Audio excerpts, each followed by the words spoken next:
وتی ئەویش وەکو مەسئولەکانی تر پاسەوان و وەنەوشە و ڤێلا و باخ و کۆمپانیای هەیە نووسێتی تکای ئەم پرسیاری لێ بکەن. بەڵێ زۆر سوپاس. وەڵام من نە باخم هەیە نە کۆمپانیا نەوە نەوشا.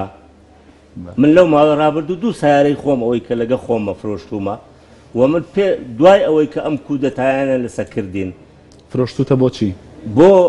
بۆ ژیان و گوزەران.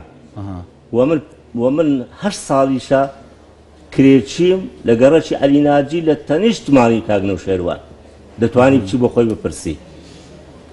لەمانەوەنی خانوم نەبوو بەڵام 2 خانوم هەبوو کاتێ بوو جێی حزبیان بڕی بەڕاستی بۆ حزب فرۆشتم. لێستا هیچ بودجەیەکتان نییە؟ هیچ بودجەیەکمان نییە نەک ئێستا دەمێکە لەو ڕۆژێ ئەو جەماعەتیان جیا کردەوە بودجەکەیان هەموو دابەوان ئەی خێرە بودجە دەدرێ بەوە.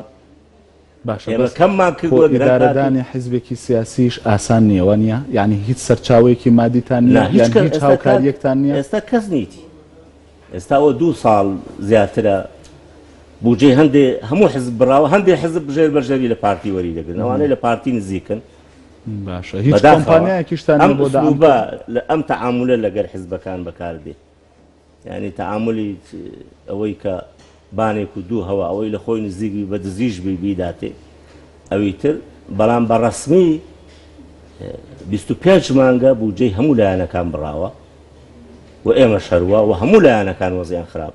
باشە ئێستا بابەتی مەسلەی پارەی دەرەوە پارەی هەرێمی کوردستان کە لەلایەن بەرپرسانەوە براوەتە دەرەوانە و دەوترێ ینی زۆر قسەی لەسەر دەکرێت ئێوە هیچ پارێکتان نیە لە دەرەوە بیهێنەوە هەمانە بابژێنن لە ئێستادا ئەگە هەمانە بە ئەمە لە دوای ڕاپەڕین حەزەکەم زانی ئەمە ئەو بودجەیەمان نەبووە پاشەکەوتی تیا بکەین.